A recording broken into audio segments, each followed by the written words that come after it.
Catholic. So 44, 32, 17. What's that?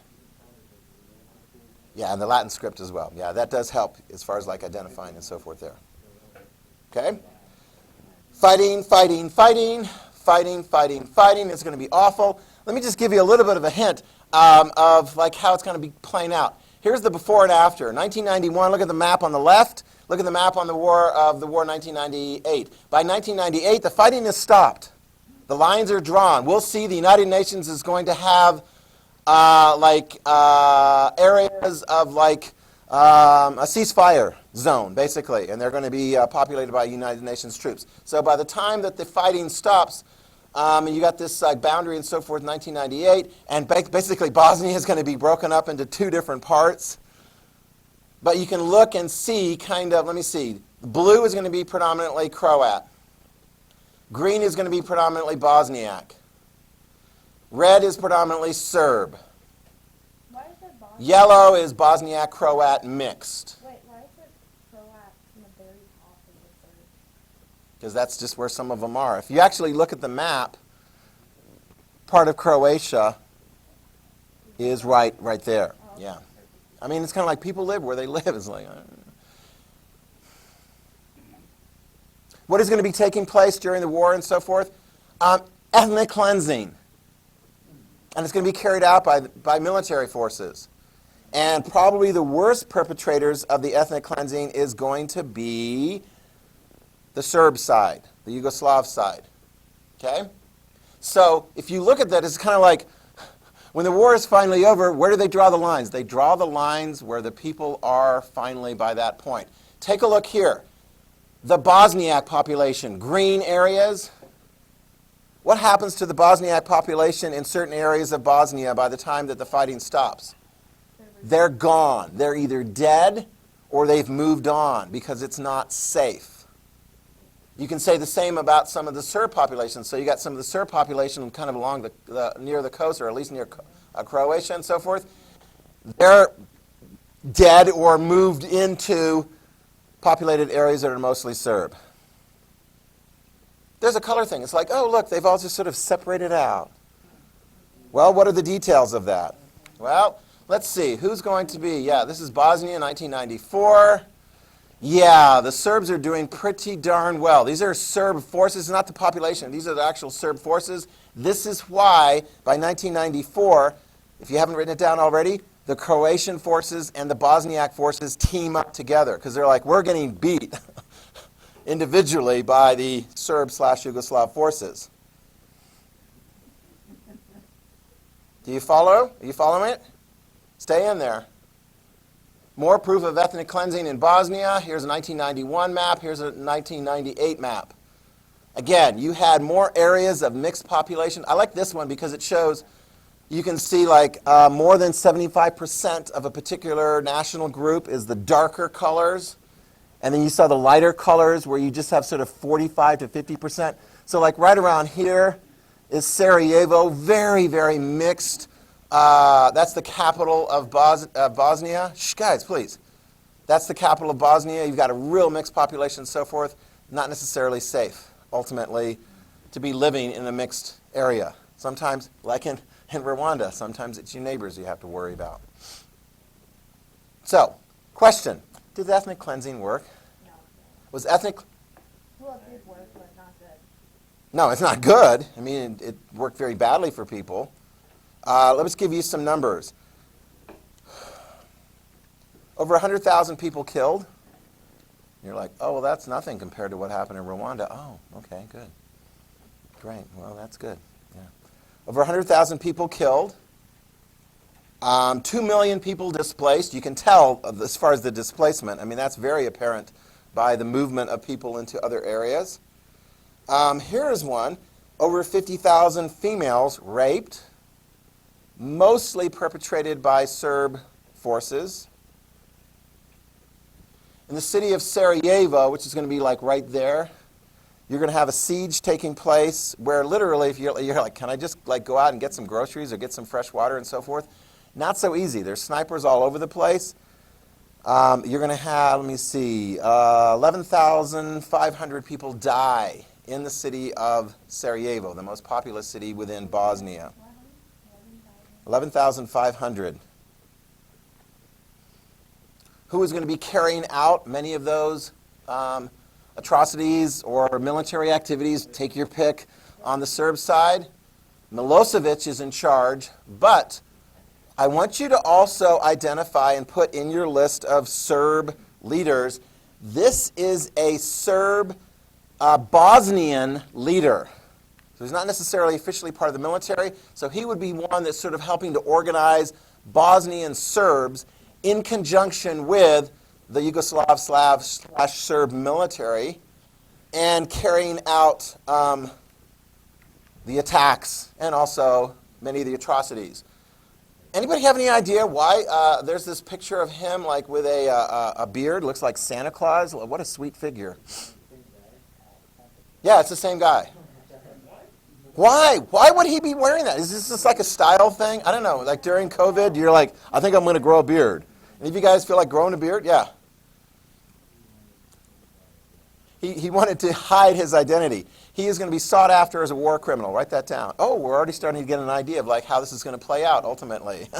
He's identified as a war criminal. Okay, that's going to be part of this unit as well.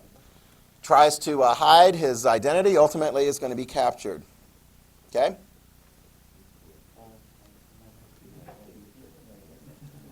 Yeah, I don't know. It's like if I put glasses on and grow a beard, I don't know. Will you guys be able to recognize each other in 5 years, 10 years, 20 years? Where is your forehead? Where's your brow line going to be? What's your hair color going to be? What's your waistline going to be? You know, it's like whatever. I feel like I would be able to identify. One of the great massacres occurred at a place called Srebrenica. Write this down, 1995, Srebrenica. Yes, this is a recovery of a site where upwards of 8,000 Bosniak Muslim men and boys were taken by Serb forces and executed and dumped in a mass burial grounds. Srebrenica. I can go back here. I think I can find Srebrenica because I believe, I want to say it's sort of right in here, kind of in the eastern part of Bosnia. Take a look at that. A lot of Bosniaks living over in the eastern part of Bosnia before the war breaks out.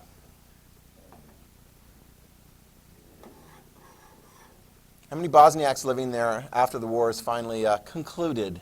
None. They're either rounded up and killed, or they're refugees. Where do some of the refugees go? Yeah. Where do some of the other ones go? Where do some of the other ones go? Where do some of the other ones go? The United States of America. Do we have people of Bosnian, Croatian, Serbian origins living in Ada County? Yes, we do.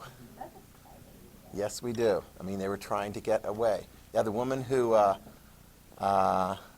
cleans my mom's house is Bosnian. Although she was one of the ones, I think it seems like her story, hers was a mixed ethnic marriage. Yeah, sucks to be Romeo and Juliet sometimes, you know, especially when a war breaks out. Okay?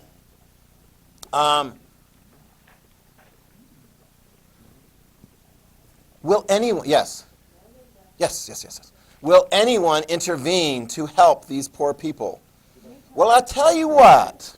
President Clinton's hearing about this. This is in the news as we go into 1994. And he's feeling kind of bad because, like, let me see, what did the United States do to stop the Rwandan genocide in 1994? Pretty much nothing. And afterwards it was like, whoa, maybe we could have.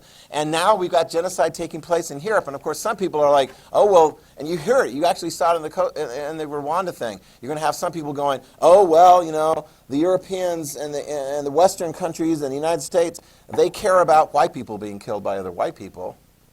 But they don't necessarily care about black people being killed by other black people. That may be partly true. Here's another thing. Have you ever made a mistake and realized, wow, that was a mistake. Let me see if I can do something not to do that mistake again. Arguably, that's going to be also part of, write this down, 1994 to 1995, the United States is going to intervene militarily in the Bosnian War. We're going to put our thumb on one side of the fight. Whose side of the fight are we going to put the thumb on, giving them advantage? Bosnia, Croatia, against the Serbs. Do they need that help? Yeah. And I think probably because of images like this coming back, I mean, that's a trigger. And actually there'll also be like some pictures of concentration camps that the Serbs are establishing for, Bosniaks and Croats and so forth. And after a while, when you're in a concentration camp, even if they haven't lined you up and shot you and so forth, you start showing some ribs. And these images coming back, and people are like, Holocaust all over again. We should do something about this. Well, write this down. It's not just the United States. What military alliance can the United States work in conjunction with in Europe to militarily intervene? No, that's not our military alliance. You can get resolutions from the United Nations, and that's important. If you can get that, that's great. But who's going to veto a resolution from the United Nations that seems to favor one side over the Serbs? I wouldn't be surprised if Russia would do that. If not China, but certainly Russia. So NATO. NATO intervenes to halt the Serbs. What kinds of things are we going to do? Are we going to drop a lot of boots on the ground? No, Americans do not, because it's like, let's not do boots on the grounds. We had boots on the grounds in Mogadishu, Vietnam, and so forth. Can we put any other kind of military asset? I don't know, do we have any military assets that are like really, really refined? I mean, watch the television. Think of the Gulf War. Persian Gulf War, 1991. Could we hit targets with great effectiveness and knock them out? Oh, yeah. Can we do that against Serbian/Yugoslav military assets? Oh, yeah. Will we? Oh, yeah. We will. Write it down. Lots and lots of airstrikes. The United States puts money. Every once in a while, we'll have a pilot that, for whatever reason, I don't know if they necessarily get hit or have malfunction or so forth, has to I think there was one story of one pilot that had to parachute out and was behind lines, Serb lines, and so he tried to keep a low profile. I think he eventually did get out safely, made his way to safer territory. But otherwise, this is a fairly risk-free intervention. Yes? There's a movie called Behind Enemy Lines. Is that what? Yep, I think that's the story about the pilot that got shot down, or that had to abandon his plane. Okay? Yeah. So what ultimately happened by the end of this? December 14th, 1995, a ceasefire. Write it down. December 14th, 1995, a ceasefire in the war in Bosnia as well as Croatia. A peace agreement ultimately was reached in Dayton, Ohio. The key participants were invited to Dayton, Ohio. Why not?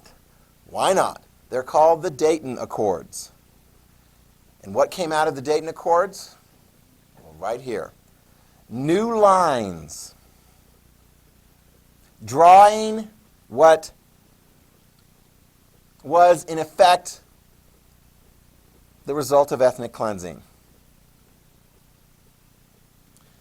In here, where you have the blue and the green, because the Croats and the Bosniaks can sort of seem to kind of get along and so forth, that became what is referred to as the Bosniak-Croat Federation.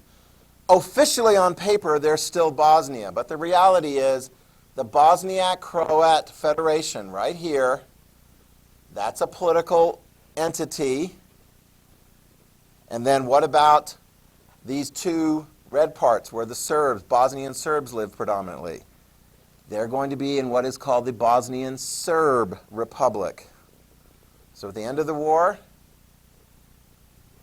the UN lines or NATO lines and so forth, I think they get the United Nations involved here as peacekeepers, drawing and having troops to kind of separate and keep things cool. That's the result of the war. There will be, write this down, hang on just a sec. There will be an International Criminal Tribunal for the former Yugoslavia, ICTY, and there will be convictions after trials of war criminals.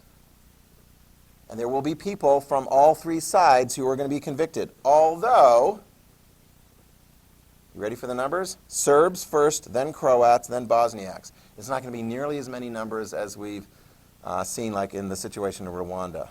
Okay, so these are going to be mostly like the leaders.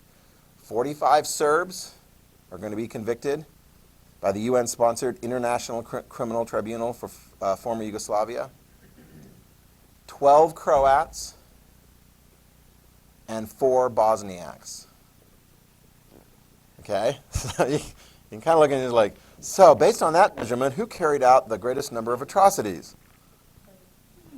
The Serbs, according to that measurement. Were the Serbs really happy about how that played out? No. No. Who were they really mad at besides Croats and Bosniaks? United States and all of our NATO allies. They're like, what the heck? You're taking sides in this. Yeah, we did. Yeah, we'll get to Kosovo here in a sec. Go ahead. Questions? Quinn, you got a question. Dayton Accords, ceasefire December 14th, 1995. I want to say the Dayton Accords may have come like shortly thereafter, or maybe even as part of it. Anyway, 1995. The Dayton Accords basically said all sides agreed the fighting is over. So it's a ceasefire, and the ceasefire will hold. That's good news. It's going to hold. You'll have UN peacekeepers kind of in between, okay? And the United States and other European countries are going to contribute plenty of UN soldiers. There'll be plenty of folks with, you know, the light blue caps on and so forth. But the critical component of it is Bosnia is 2 parts. It's weird. Because if you look at the flag here, where's the Bosnian flag? Oh, here we go, Bosnia and Herzegovina. They still have 1 flag. I think they're probably going to still like contribute 1 Olympic team and so forth. But the political reality is you're either here in the Bosnian Serb Republic or you're here in the Bosniak Croat Federation.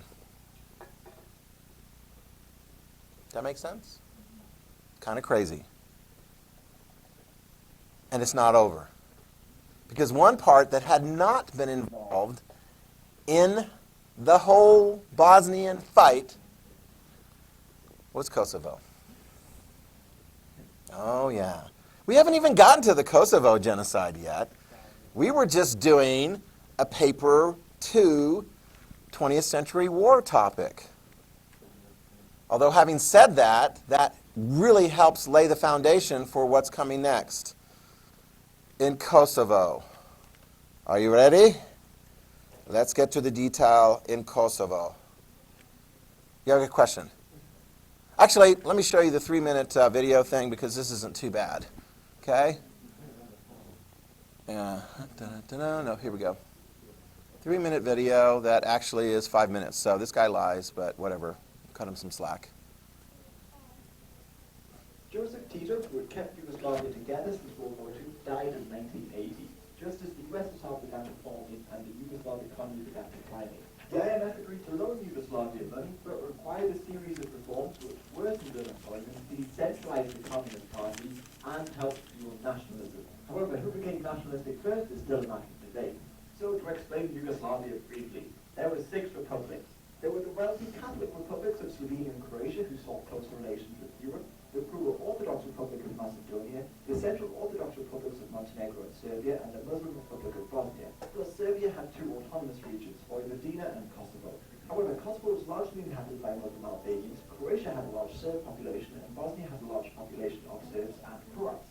So, calls for greater autonomy grew louder throughout the 1980s, and unrest soon followed, particularly in Kosovo, where the Serbs felt persecuted by the Albanian majority. Oh, now we're getting ahead of ourselves. Slobodan Milosevic became a Serbian hero in 1987 by promising to protect Serbs against the alleged persecution. This helped encourage a wave of protests across Yugoslavia which aimed to unite Serbia and remove any ineffective leaders.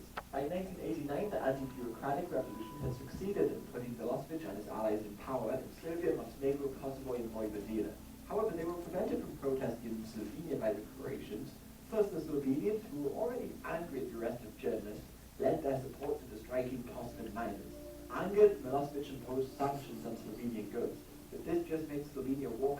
Congress of the League of Communists in January 1990, ending the Communist Party of Yugoslavia. With the collapse of the Communist Party, the first multi-party elections took place in 1990, and independence parties took power in Macedonia, Bosnia, Slovenia, and Croatia. But the Serbs living in Croatia feared that the new national government may commit the same atrocities the Croatian nationalists did in World War II. So they began to form militias, while the Croatians and Slovenians began to import arms from abroad. With rising tensions and nationalism, small clashes between local forces took place. When would there ever be a fight in a soccer match? That's crazy. Maybe volleyball. For the homogenous Slovenia, the war was only 10 days. The peace somewhat delayed their independence, but the federal army focused on Croatia, so Slovenia was free to break away from Yugoslavia. Meanwhile, the Serbs of Croatia had declared their own independence. Hence, through a series of bloody battles, notably at Vukovar, they began to expel the Croats from the new republic, Serbia Krajina, while the Yugoslav army laid siege to Dubrovnik. However, the city never fell. As they fought, Macedonia was able to peacefully declare their own independence. Oh. You should write that down. Way to go, Macedonia. Peacefully declare independence. That's one happy story. In March 1992, the Bosnians voted for independence, and violence erupted shortly afterwards as Bosnian Serbs declared their own independence. These Serbs pushed the Bosniaks from their new republic and laid siege to Sarajevo, while the Croat-Bosniak War erupted in July. The armies were made up mainly of volunteers and mercenaries, many of which held extremist views, Tiger King, paramilitary neo-Nazis, etc. So, a number of atrocities were committed by all sides, however the Bosniaks bore the brunt of these crimes. Over the next year, the Bosniaks lost a great deal of land. However, they were able to keep control of Sarajevo and fight off circumstances. But the situation changed in 1993 when Clinton became president of the USA and got involved in the conflict. The UN had imposed sanctions on Serbia and Montenegro, successfully keeping them from entering the Bosnian War directly. So, through threats of sanctions, the West managed to pressure Croatia into making peace with Bosnia in early 1994 and joined forces to fight the new Serbian republics. The Bosniaks and Croats pushed on land, and in mid-1995, they were aided by NATO airstrikes. With comparatively limited support, the republics of Srpska and Krajina finally had to accept peace at the end of the year. The republics were annexed by Croatia and Bosnia, and this put an end to the chance of a greater Serbia.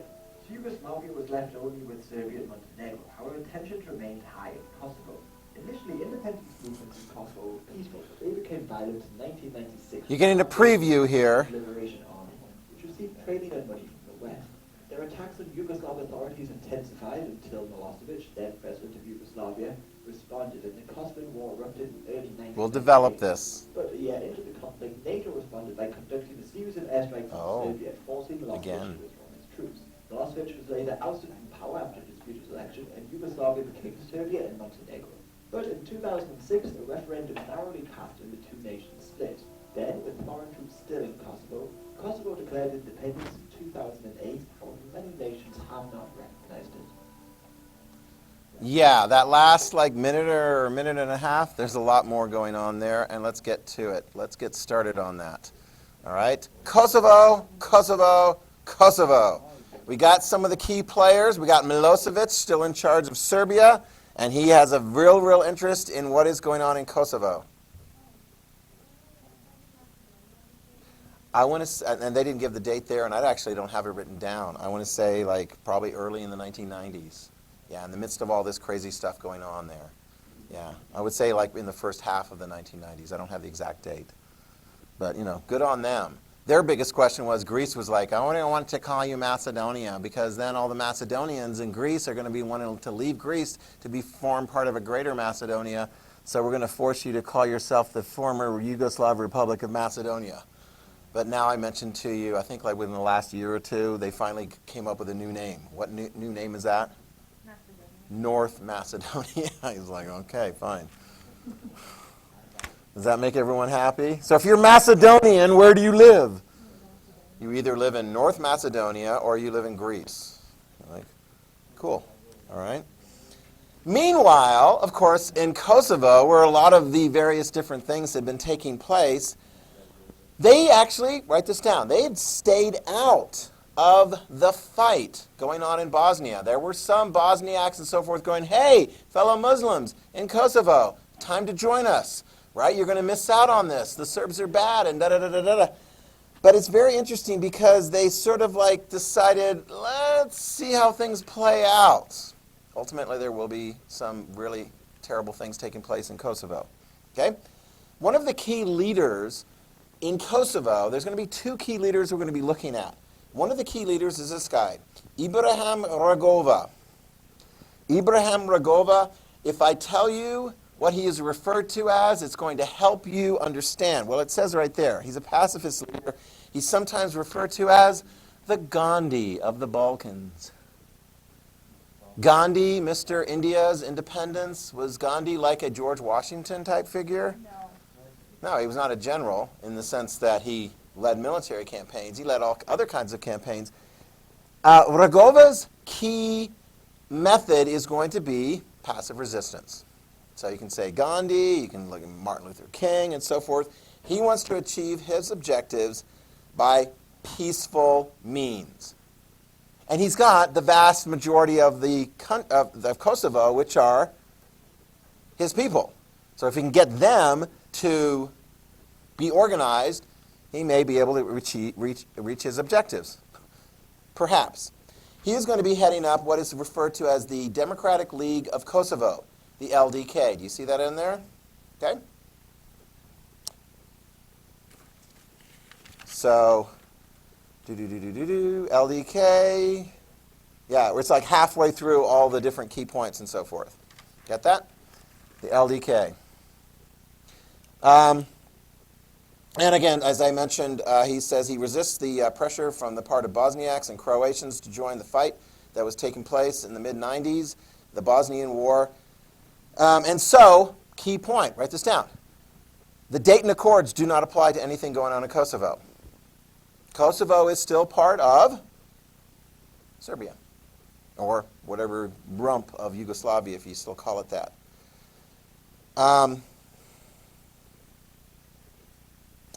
This man right here, just to give you a little bit of an inset, he is going to be elected as the president of the Kosovo Republic in 1992. Oh, there we go. Oh my gosh. How can he be the president of the Kosovo Republic if they haven't declared it? Oh, they did. 1992. Write it down. Kosovo self-proclaimed. 1992. Kosovo self-proclaimed itself as a republic. But it's not really recognized by the outside yet. Keep an eye on that. Okay?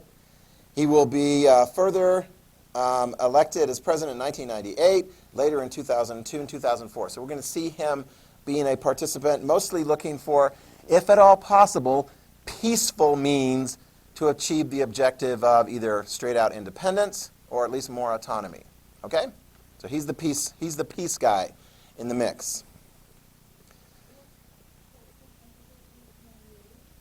Yeah, being elected in 1998, 2002, 2004. He's not with us now. He's actually died from illness.